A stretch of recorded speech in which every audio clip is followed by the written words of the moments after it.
വിശുദ്ധ ഗ്രന്ഥത്തിലെ ഒരു വാക്യം ശ്രദ്ധയോടെ കൊണ്ടുവരുന്നത് വിശുദ്ധ ലൂക്കായുടെ സുവിശേഷം 5-ാം അധ്യായം 1 മുതലുള്ള വാക്യങ്ങളാണ്. വിശുദ്ധ ലൂക്കായുടെ സുവിശേഷം 5-ാം അധ്യായം 1 മുതലുള്ള വാക്യങ്ങൾ ഒന്ന് ശ്രദ്ധിക്കുകയാണ്. നമ്മളൊന്ന് വേഗത്തിൽ പ്രാർത്ഥിച്ച് നമുക്കൊന്ന് ശ്രദ്ധിക്കാം ഈ വചനം കൂടി. ദൈവവചനം ശ്രവിക്കാൻ ജനങ്ങൾ അവന് ചുറ്റും തിങ്ങിക്കൂടി. എന്തിനാ തിങ്ങിക്കൂടിയത്? അപ്പം ഇന്ന് മാത്രമല്ല, കഴിഞ്ഞ വർഷം മാത്രമല്ല, 2000 വർഷം മുമ്പ് വാട്സപ്പില്ല, ഫേസ്ബുക്കില്ല, ഫോൺ സംവിധാനങ്ങളില്ല. ഒരാളെ വിളിച്ച് ധ്യാനമുണ്ട് കേട്ടോ, ഇന്ന പുള്ളി അവിടെ വരണുണ്ട് കേട്ടോ, ഇന്ന ആൾക്കാരുണ്ട്, നീ വരണുണ്ടോ, ഞാൻ പോകുന്നുണ്ട്, ഇതൊന്നും പറയാൻ അന്ന് സാഹചര്യമില്ല, അത്രയും ജനസംഖ്യയില്ല. അന്നത്തെ കാലത്തും ദൈവവചനം കേൾക്കാൻ വേണ്ടി ജനങ്ങൾ തിങ്ങിക്കൂടിയെന്നാ. 1, 2, 10 പേരല്ല, ഒരുപാട് പേര് വന്നു കൂടി. അപ്പം നമ്മൾ ചെയ്യുന്നത് പോലെ അന്നും ആളുകൾ ഒരുമിച്ച് കൂടുമായിരുന്നു, വലിയവരും ചെറിയവരും തിങ്ങിക്കൂടി. അപ്പം ഈ തിങ്ങിക്കൂടിയ പ്ലേസ്, സ്ഥലം എഴുതിയിട്ടുണ്ട്. അവൻ ഗനേസറത്ത് തടാകത്തിൻ്റെ തീരത്ത് നിൽക്കുകയായിരുന്നു. അതാണ് ഈ കൺവെൻഷൻ നടന്ന സ്ഥലം, ഈ ധ്യാനം നടന്ന സ്ഥലം. ഗനേസറത്ത് തടാകത്തിൻ്റെ തീരെന്ന് പറഞ്ഞാൽ മുഴുവൻ മണലാണ്. അവിടെയാണ് നിൽക്കുന്നത്. അവിടെ സ്റ്റേജും പന്തലൊന്നുമില്ല, ഇതുപോലെ സൗണ്ട് സിസ്റ്റവും പാട്ടുകാരും സംവിധാനവും ക്യാമറയും സ്റ്റുഡിയോവും ഒന്നുമില്ല. ജനങ്ങളും മണലും മാത്രമേ ഉള്ളൂ. ഇത്രയും പേര് നീങ്ങി നിൽക്കുമ്പോൾ 2-ാമത്തെ വാക്യം നോക്കിക്കേ. 2 വള്ളങ്ങൾ, 2 വള്ളം എവിടെ കിടക്കുന്നത് കണ്ടു? കരയോടടുത്ത് കിടക്കുന്നത് അവൻ കണ്ടു. ഇതാണ്, ഇത്രയും ജനങ്ങൾ അവിടെ നിന്നിട്ട് ആരെയും കണ്ടില്ല. എന്നതാ കണ്ടത്? 2 വള്ളം അപ്പുറത്ത് കിടക്കുന്നത് കണ്ടു. സന്തോഷമാണോ ദുഃഖമാണോ ഈ 2 വള്ളത്തിനും? ബൈബിൾ വായിച്ചാൽ അറിയാം, 2 വള്ളത്തിൻ്റെ ഉടമസ്ഥരും ഭയങ്കര സങ്കടത്തിൽ. എന്നാ കാരണം? രാത്രി മുഴുവൻ അധ്വാനിച്ചിട്ടും ഒന്നും കിട്ടാതെ നിരാശപ്പെട്ട് വന്ന് കിടക്കുക. 2 വള്ളമല്ല, ആ വള്ളത്തിൽ നിന്ന് ഇറങ്ങിയിട്ട് അതിൻ്റെ ചോട്ടിൽ തന്നെ ഇരുന്ന് വല കുനിഞ്ഞ് ഇങ്ങനെ റെഡിയാക്കിക്കൊണ്ടിരിക്കുക. അപ്പുറത്ത് നിൽക്കുന്ന ദൈവം ആരെയാ കണ്ടേ? ആ വള്ളത്തിൻ്റെ ഇപ്പുറത്ത് കുനിഞ്ഞ് മനസ്സ് വിഷമിച്ചിരിക്കുന്ന 2 പേരെ യേശു കണ്ടു. ആ വാക്യം അങ്ങനെ പെട്ടെന്ന് വായിച്ചു വിടാൻ പറ്റില്ലല്ലോ. ഒന്നും കൂടെ ഒന്ന് വായിച്ചേ. 2-ാമത്തെ വാക്യം. 2 വള്ളങ്ങൾ കരയോടടുത്ത് കിടക്കുന്നത് അവൻ കണ്ടു. അപ്പൊ ദൈവം എന്താ? ദൈവം കാണേണ്ടതിനെ കാണും. നമ്മളൊന്നും പ്രത്യേകിച്ച് ഒന്നും ചെയ്യേണ്ട. അപ്പം നമ്മൾ ചോദിക്കില്ലേ, ഈ മനുഷ്യൻ ഈ സങ്കടമൊക്കെ ആണെങ്കിലും അങ്ങോട്ട് കൂടി അവരോട് നിന്ന് വചനപ്രഘോഷം കേട്ടുകൂടായിരുന്നു, ഇവിടെ വലയം നെയ്തുകൊണ്ടിരിക്കാതെ? ചിലപ്പോൾ ചിലർ പറയില്ലേ, ഞാൻ ഈ ധ്യാനമൊക്കെ നിർത്തി, എനിക്ക് പ്രാർത്ഥിച്ചിട്ട് എൻ്റെ വിശ്വാസമൊക്കെ പോയി. അങ്ങനെ പറയുന്ന ഒരാളെ പോലും ദൈവം ഉപേക്ഷിക്കില്ല. ചിലർ പറയില്ലേ, ഞാനിതൊക്കെ നിർത്തി, എനിക്ക് എൻ്റെ വിശ്വാസമൊക്കെ പോയി. നിങ്ങൾ വേണേൽ പ്രാർത്ഥിച്ചു, എനിക്ക് എതിർപ്പൊന്നുമില്ല, എൻ്റെ വിശ്വാസമൊക്കെ പോയി, നിങ്ങൾ പള്ളിയിൽ പോക്കോ, കുർബാനയ്ക്കൊക്കെ പോക്കോ, ഞാനില്ല. അത് മനസ്സ് വിഷമിച്ച് പറയുന്നതാ. ദൈവം അവരെ പോലും ഉപേക്ഷിക്കുകയില്ല. അതാ എഴുതിയിരിക്കുന്നത്. നമ്മൾ ചോദിക്കത്തില്ല, ഇവർ 2 പേര് ഈ സങ്കടത്തിലൊക്കെ ആ വല അവിടെ വെച്ചേച്ച് ഒരു 10 മിനിറ്റ് അവിടെ പോയി വചനം കേട്ടുകൂടായിരുന്നോ? പോയില്ല, അവിടെ ഇരുന്നു. അടുത്ത വാക്യം, 3-ാമത്തെ വാക്യം. ഓണർഷിപ്പ് എഴുതിയിട്ടുണ്ട്.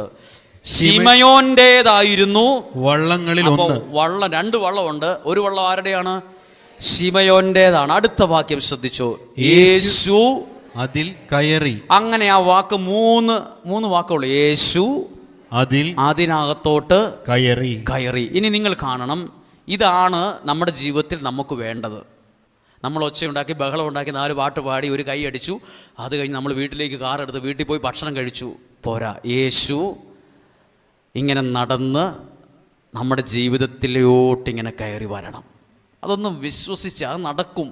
യേശു അന്ന് കയറിയത് എത്ര പേര് കണ്ടു കാണും? ജനങ്ങൾ മുഴുവൻ നിൽക്കുക മൈതാനത്ത്. എല്ലാവരും ഇങ്ങനെ നോക്കി നിൽക്കുമ്പം ഒരുത്തൻ്റെ വള്ളത്തിലേക്ക് കയറുന്നത് നാട്ടിലെ മുഴുവൻ ആൾക്കാരും കണ്ടു. ദൈവം ഒരാളുടെ ജീവിതത്തിൽ വന്നാൽ അനുഗ്രഹത്തിൻ്റെ അളവ് കുറയുമോ കൂടുമോ? കൂടും. നിങ്ങളും പ്രാർത്ഥിക്കണം, ദൈവമേ എൻ്റെ ജീവിതത്തിലേക്ക് ഇതുപോലെ ഒന്ന് കയറി വരണം. ഇതുപോലെ കയറി വന്നൊരു വീടുണ്ട്. ഏതാ? സക്കേവൂസിൻ്റെ വീട്ടിൽ യേശു കയറി ചെന്നു. ആ വീട് ഇന്നും നമ്മൾ ഓർക്കുക. ആ വീട്ടുകാരെ നമുക്കിന്നും അറിയാം. സക്കേവൂസ് എന്ന കുടുംബനാഥനെയും മക്കളെയും ഭാര്യയും ഒക്കെയുള്ള ഒരു കുടുംബത്തെ നമുക്കിന്നറിയാം.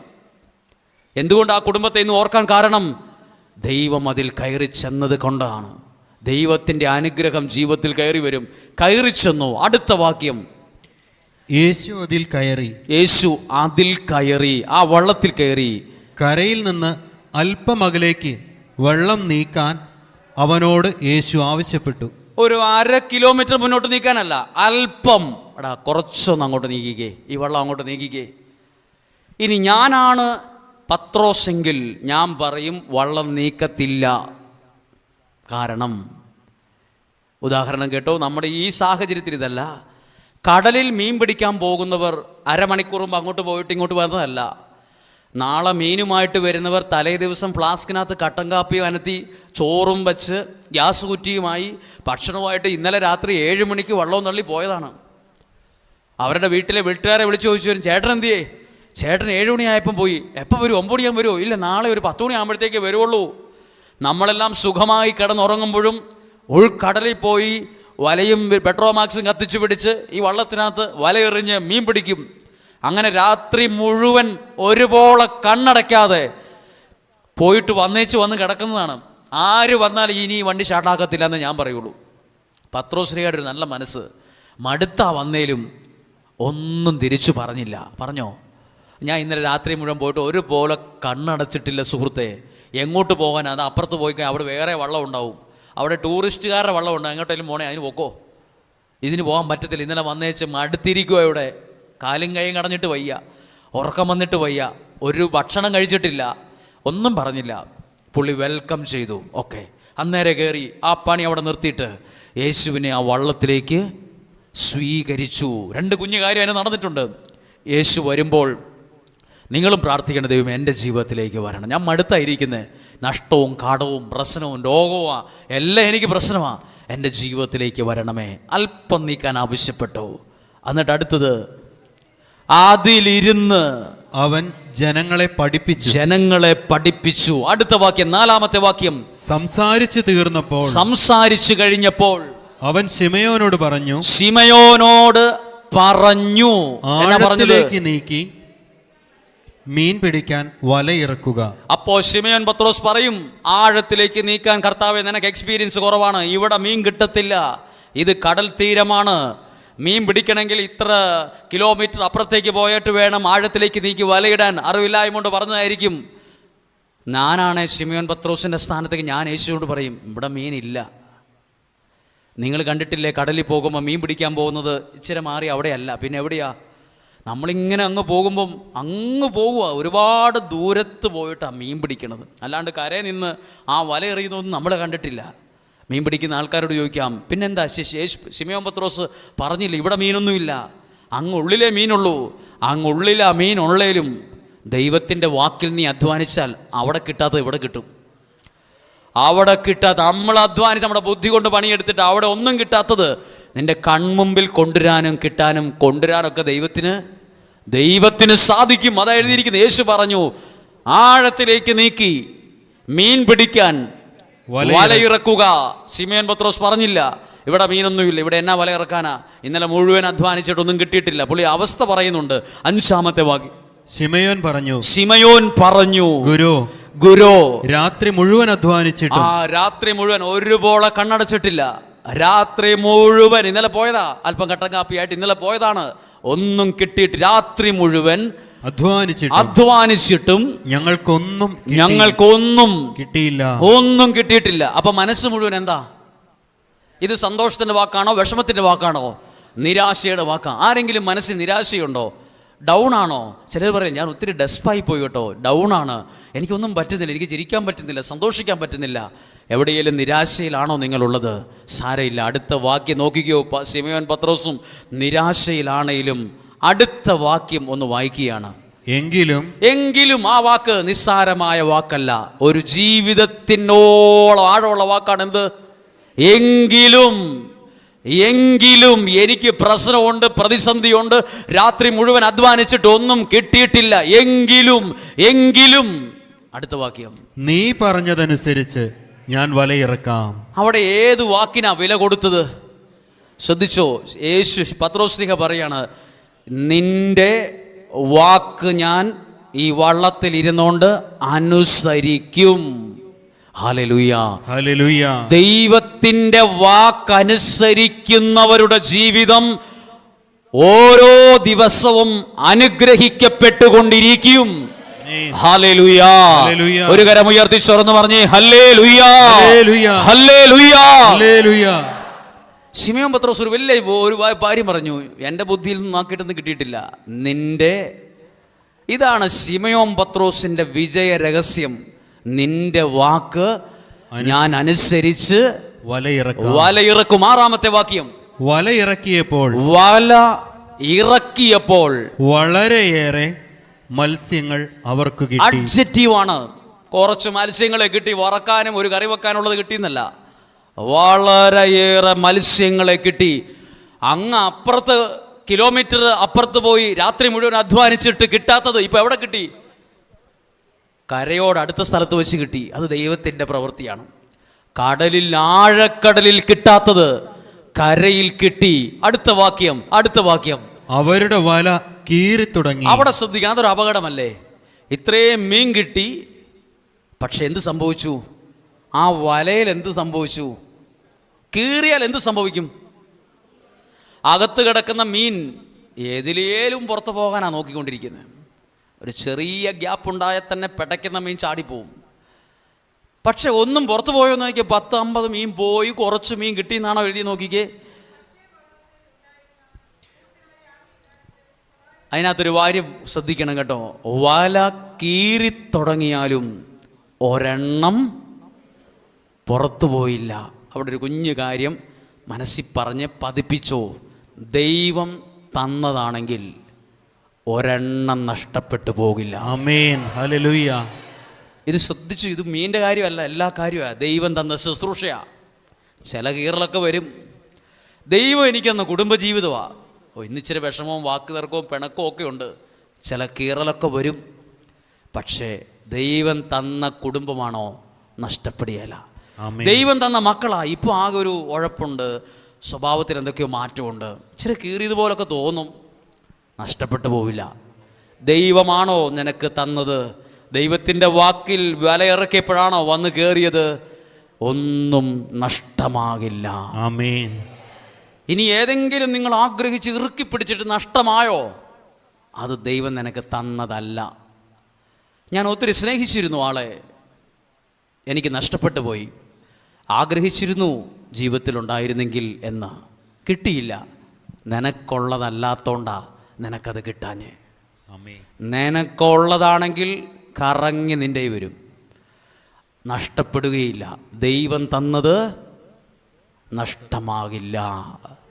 അടുത്ത വാക്യം ഭയങ്കര അർത്ഥമുള്ളൊരു വാക്കാണ്. അവർ മറ്റേ വള്ളത്തിലുണ്ടായിരുന്ന കൂട്ടുകാരെ ആംഗ്യം കാണിച്ച് സഹായത്തിന് വിളിച്ചു. ഞാനാണെങ്കിൽ വിളിക്കത്തില്ല, ഞാനാണെങ്കിൽ വിളിക്കില്ല. സത്യമാണോ? ഞാനാണെങ്കിൽ കർത്താവിനോട് പറയും, ഒത്തിരി മീനുണ്ട്, ഈ വള്ളത്തിൽ കൊള്ളൂല, വേറെ ഒരുത്തരും കൊടുക്കാൻ ഞാൻ സമ്മതിക്കില്ല. ആ വള്ളത്തിലുള്ളവല്ലേ എനിക്കിട്ട് നല്ല പണി കഴിഞ്ഞ ആഴ്ച തന്നിട്ടിരിക്കുക, അവന് മീനല്ല വേറെ കൊടുക്കാതിരിക്കുക, വേറെ കൊടുക്കണത്. ഈ പുള്ളി എന്തായാലും നല്ലൊരു മനുഷ്യനാണോ? മീൻ നിറച്ചു വന്നപ്പോൾ ആരെ ഓർത്തെ? ദേ കർത്താവെ, അപ്പുറത്ത് കുറച്ച് ടീമുണ്ട്, അവരുടെ വള്ളത്തിൽ ഒന്നുമില്ല, പട്ടിണിയാ, അവരെയും കൂടെ ഞാൻ വിളിക്കുകയാണ്. ഈ പത്രോസിനെയാ യേശു വിളിച്ചത്. ഒന്നാമൻ. വേറൊരാളെ വിളിച്ചോ? നീ 2, നീ 3, നീ 4. ഇയാളെ ഒന്നാമതാക്കിയത് എന്താ? ഈ മനസ്സാണ്. ഈ മനസ്സ്, ഇത് നമ്മളാകണ്ടേ. എന്തെങ്കിലുമൊക്കെ അങ്ങ് നിറഞ്ഞു കഴിയുമ്പം പിന്നെ എല്ലാം അങ്ങ് മറക്കും. തന്നവനെ മറക്കും, അയൽവാസിയെ മറക്കും, പണ്ട് കൂടെ നിന്നവരെ മറക്കും, പിന്നെ ആരെയും മൈൻഡ് ചെയ്യില്ല. പത്രോസ്ലീഹയുടെ മനസ്സ് നോക്ക്. മീൻ വന്നപ്പോഴേ ഓർത്തതാരെയാ? കൂടെയുള്ളവരെ. ശ്രദ്ധിച്ചേ, നാളെ ഒരു സമയത്ത് നിങ്ങൾക്ക് പണം വരും, വീട് വരും, ജോലി വരും, സമ്പത്ത് വരും. അപ്പോൾ ദൈവം ഇതൊക്കെ തന്ന് നിങ്ങളുടെ ജീവിതത്തിൽ ഇങ്ങനെ നിറയ്ക്കും, സത്യമായിട്ട് നിറയ്ക്കും. ദൈവത്തിൻ്റെ വാക്കിലാ നിറഞ്ഞു വരും. അപ്പോൾ ഇവിടെ ചെയ്തു, അത് ചെയ്തു. അപ്പം ഇങ്ങനെ ഓർക്കുമുണ്ടല്ലോ, നിങ്ങളുടെ കൂടപ്പിറപ്പ് ചിലർ ഒന്നുമില്ലാത്ത നിലയിൽ അപ്പുറത്തൊക്കെ ഉണ്ട്. അപ്പുറത്തെ ആ കൊച്ചിനെ കെട്ടിക്കാൻ ഒരു വകയില്ലാതെ 10,000 രൂപയ്ക്ക് വേണ്ടി ഇന്നലെ 3 പേരുടെ അടുത്ത് പോയിട്ടും കിട്ടിയിട്ടില്ല. അവർ ഒരു നേരത്തെ ആഹാരത്തിന് വേണ്ടി പോലും ബുദ്ധിമുട്ടുണ്ടെന്ന് ഞാൻ അറിഞ്ഞു. അവരെ ഓർക്കാതിരിക്കരുത്. കുറേ പ്രാർത്ഥനയും പ്രാർത്ഥിച്ച് പൊട്ടിച്ച് കടന്നു പോകരുത്. അതിനുവേണ്ടി മാത്രമല്ല, നമ്മളെ ചിലരെ നമ്മുടെ കൺമുമ്പിൽ കാണിച്ചു തരുന്നത് അവരുടെ ജീവിതത്തെ കൂടി നീ വഴി ഒരു അനുഗ്രഹമാകണം. ആമേൻ. Hallelujah, hallelujah. ഇത് നോക്കി, ഞാൻ എൻ്റെ കണ്ടുപിടുത്തമല്ല, നിങ്ങൾ നോക്കിക്കേ. ശിമയോൻ പത്രോസിൻ്റെ സ്ഥാനത്ത് നമ്മളാണേ പറഞ്ഞനെ, ഞാൻ അവർക്കെല്ലാം 1/2 കിലോ വെച്ച് വറക്കാൻ കൊടുത്തേക്കാം. നിറയാനൊന്നും ഞാൻ സമ്മതിക്കില്ല. വേറൊരാളുടെ ജീവിതം നിറയുന്നതാണ് നമുക്ക് പ്രശ്നം, അല്ലേ? എൻ്റെ നിങ്ങളുടെയൊക്കെ പ്രശ്നം എന്താ? അപ്പുറത്തെ ഒരുത്തൻ ഒരു 800 കാറ് ടയറാണെങ്കിൽ ഓടി ഓടി തീരാറായി. അതാ പള്ളിമുറ്റത്ത് കിടക്കുന്ന കാണുമ്പോൾ അസൂയുണ്ടോ? ഒരു അസൂയയില്ല. എന്നാൽ അയാൾ തന്നെ നാളെ ഒരു സമയത്ത് ഒരു 35 ലക്ഷം രൂപയുടെ ഒരു ഇന്നോവ അവിടെ കിടത്താലോ, അപ്പോഴാണ് എന്തുണ്ടാവുള്ളൂ? അയാൾ കാറോ ഇന്നോവയോ ഇയാക്കോ? അയാൾ 800 കാറ് ടയർ മുട്ടയായി കിടന്നപ്പോൾ ഒരു പ്രശ്നവും എനിക്കില്ല. വേറൊരാൾ രക്ഷപ്പെടുമ്പോഴും അവരുടെ ജീവിതം ഇങ്ങനെ നിറഞ്ഞു വരുന്നത് കാണുമ്പോഴുമാണ് നമുക്ക് മനസ്സിൽ വിഷമമുള്ളത്. അത് മാറണം. നോക്കൂ, എഴുതിയിട്ടുള്ളത്, അവൻ മറ്റേ വള്ളത്തിലുണ്ടായിരുന്ന കൂട്ടുകാരെ ആംഗ്യം കാണിച്ച് സഹായത്തിന് വിളിച്ചു. എന്നിട്ട് 1/2 കിലോയാണോ 1 കിലോയാണോ 2 കിലോ മത്സ്യമാണോ കൊടുത്തേ നോക്കിക്കേ. അവർ വന്ന് 2 വള്ളവും മുങ്ങാറാകുവോളം. അപ്പം പുള്ളിക്ക് അസൂയയില്ല. എന്തില്ല? അസൂയുള്ളവർ മാത്രം പറഞ്ഞേ ഹല്ലേലൂയ. എൻ്റെ അമ്മ, വളരെ ബുദ്ധിയുള്ളവരാണ് നിങ്ങൾ, വളരെ ബുദ്ധിയുള്ളവരാണ്. അസൂയയില്ലെങ്കിൽ എന്തോ ലോകലക്ഷണമാണത്. അസൂയയില്ലാത്ത മനുഷ്യന്മാരില്ല സുഹൃത്തെ. ആരസൂയയില്ലാത്തത്? അസൂയുണ്ടോന്ന് പരിശോധിക്കാം നമുക്ക്. കന്നാലിക്കൂട് പോലെ കടന്നൊരു വീട്, ആകെ ആ വീട്ടിലെ ഒരു കൊച്ച് എങ്ങനെയോ പഠിച്ച് പാസ്സായി മിടുക്കരായി കാനഡയ്ക്ക് പോയി. ഉദാഹരണമാണ്. അവിടെ പഠിച്ച് ജോലിയായി കഴിഞ്ഞപ്പോൾ കുറച്ച് പൈസയൊക്കെ ആയി വീട്ടിലേക്ക് വിളിച്ചു പറഞ്ഞു, അമ്മ നമ്മുടെ വീടൊന്നുമില്ലല്ലോ, നല്ലൊരു വീട് പണിയണം. അങ്ങനെ അവർ ആ സ്ഥലത്ത് JCB വിളിച്ച് വാനമൊക്കെ നല്ലപോലെ മണ്ണൊക്കെ മാറ്റി ഒരു 10,000-2,500 രൂപയുടെ സ്ക്വയർ ഫീറ്റിന് വീട് പണിയാൻ പോവുകയാണിന്ന്. അപ്പോൾ ഇപ്പുറത്തുള്ള ആ ആളോട് തോന്നുന്ന വികാരത്തിൻ്റെ പേരാണെന്ത്? അതെത്ര പേർക്കുണ്ട്? മിക്കവർക്കും കാണും, ഉണ്ടാവും. അതിൻ്റെ ഏറ്റക്കുറച്ചിലുണ്ട്. ആരോടെ അസൂയുള്ളൂ? പച്ചക്കറിക്കടക്കാരനോട് ജ്വല്ലറിക്കാരനോട് അസൂയയില്ല. ധ്യാനഗുരുവിനോടാണ് അസൂയ. അച്ഛനോടാണ് അസൂയ. സിസ്റ്ററിനോടാണ് അസൂയ. പച്ചക്കറിക്കടക്കാരനോടാണ് അസൂയ. ശുശ്രൂഷകനോടാണ് അസൂയ. ജ്വല്ലറിക്കാരനോടാണ് അസൂയ. പാട്ടുകാർക്കാണ് അസൂയ. അതേ ഫീൽഡ് നിൽക്കുന്നവനെ അസൂയുള്ളൂ. ആണോ? ഞാൻ പച്ചക്കറിക്കടക്കാരനാ, വെറും പച്ചക്കറി വിൽക്കുകയാണ്. ഞാൻ എപ്പോഴും നോക്കുന്നത് അപ്പുറത്തെ ജ്വല്ലറിയിൽ എത്ര വണ്ടി വന്നു, എത്ര കിലോ സ്വർണം മേടിച്ചുകൊണ്ട് പോയി എന്നല്ല, എനിക്കത് വിഷയമല്ല. അപ്പുറത്തെ പച്ചക്കറി കടക്കാരൻ്റെ കടയിൽ ആൾ വന്നോന്നാണ് ഞാൻ നോക്കിക്കൊണ്ടിരിക്കുന്നത്. ഞാൻ എപ്പോഴും നോക്കുന്നത് അയാളുടെ കടയിൽ ആരൊക്കെയുണ്ട്. അയാളുടെ കടയിൽ 2 വണ്ടി വന്ന് സാധനം മേടിക്കുന്നുണ്ട്. ഇന്നലെ എൻ്റെ കടയിൽ നിന്ന് മേടിച്ചോ, ഇത് അവിടെ നിന്ന് മേടിക്കുന്നു. കൊള്ളാമല്ലോ, അവൻ്റെ പണി കൊടുക്കണമല്ലോ, ഞാൻ ചിന്തിക്കുകയാണ്. ആർക്കെതിരെയാണ് കൂടോത്രം ചെയ്യുന്നത്? കൂടോത്രം ഉണ്ടോ? കൂടോത്രം മന്ത്രവാദം ഉണ്ടോ? അയ്യോ ഉണ്ട്, എല്ലാം ഉണ്ട്. ആർക്കെതിരെ ചെയ്യും? പച്ചക്കറിക്കടക്കാരൻ ദിവസം 6,000 രൂപ വിറ്റ് വരുമാനമുള്ളവൻ ഒരിക്കലും മന്ത്രവാദിയുടെ അടുത്ത് ചെന്ന് പറയില്ല, സുഹൃത്തെ എനിക്കൊരു ഉപകാരം ചെയ്യണം, അപ്പുറത്തുള്ള ജ്വല്ലറിക്കാരനെതിരെ എനിക്കൊരു 1,500 രൂപയുടെ കൂടോത്രം ചെയ്യണം എന്ന് പറയില്ല. പിന്നെ ആരടുത്ത് പോകും? പച്ചക്കറിക്കടക്കാരനായ ഞാൻ മന്ത്രവാദിയുടെ അടുത്ത് പോകും. എനിക്ക് 2,000 രൂപയ്ക്ക് ഒരു ചിലവ് വരുന്ന രീതിയിൽ അപ്പുറത്തെ ആ പച്ചക്കറിക്കടക്കാരന് ഒരു സാധനം അങ്ങ് ചെയ്തു വിടണം. അയാളുടെ ഫോട്ടോയും കൊണ്ടുപോവാ, അയാളുടെ കടയുടെ ഒരു പിക്ചറും വരച്ചോണ്ടെന്ന് വന്നേ. അയാൾ പടവും വരച്ച് ഫോട്ടോയുമായിട്ട് കൊണ്ടു കൊടുക്കും. അയാൾ ഏതാണ്ടൊക്കെയോ ചെയ്യും, അത് അവിടെ കൊള്ളും. പച്ചക്കറിക്കടക്കാരനെ ചെയ്യുള്ളൂ. പലചരക്കാരൻ്റെ ശത്രു പലചരക്കടക്കാരനാണ്. ധ്യാനിപ്പിക്കുന്നവൻ്റെ ശത്രു ആരാണ്? അപ്പുറത്ത് ധ്യാനിപ്പിക്കുന്നവനാളാണ്. പാട്ടുകാരൻ്റെ ശത്രു ആരാണ്? വേറെ പാട്ടുകാരനാണ്. ശുശ്രൂഷകൻ്റെ ശത്രുവോ വേറെ ശുശ്രൂഷകനാണ്. ധ്യാനകേന്ദ്രത്തിൻ്റെ ശത്രുവോ മറ്റ് ധ്യാനകേന്ദ്രമാണ്. എല്ലാവർക്കും അവനവൻ്റെ ഫീൽഡിലുള്ളവരാണ് ശത്രുക്കൾ. അങ്ങനെയാണെങ്കിൽ ഈ പത്രോസ്ലിഹായ്ക്ക് എന്തില്ല? എൻ്റെ വള്ളം നിറഞ്ഞ പോലെ തന്നെ ആ വള്ളവും പുള്ളി നിറച്ചു. അതാണ് മനസ്സ്. ആ പത്രോസിനെയാ യേശു വിളിച്ചത് ഒന്നാമൻ പത്രോസ്. ഒന്നാമനാക്കിയത് മനസ്സാണ്. പറഞ്ഞേ ഹല്ലേലൂയാ. ഉറക്കെ പറഞ്ഞേ ഹല്ലേലൂയാ. അടുത്ത വാക്യം, 8ാമത്തെ വാക്യം.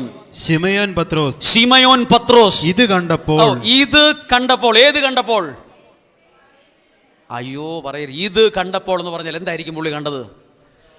അതല്ല, ഈ അരമണിക്കൂർ മുമ്പ് വരെ ഈ വള്ളത്തിനകത്തൊരു മീൻ കുഞ്ഞു പോലും ഇല്ലായിരുന്നു. ഇപ്പൊ നിറച്ചു മീൻ.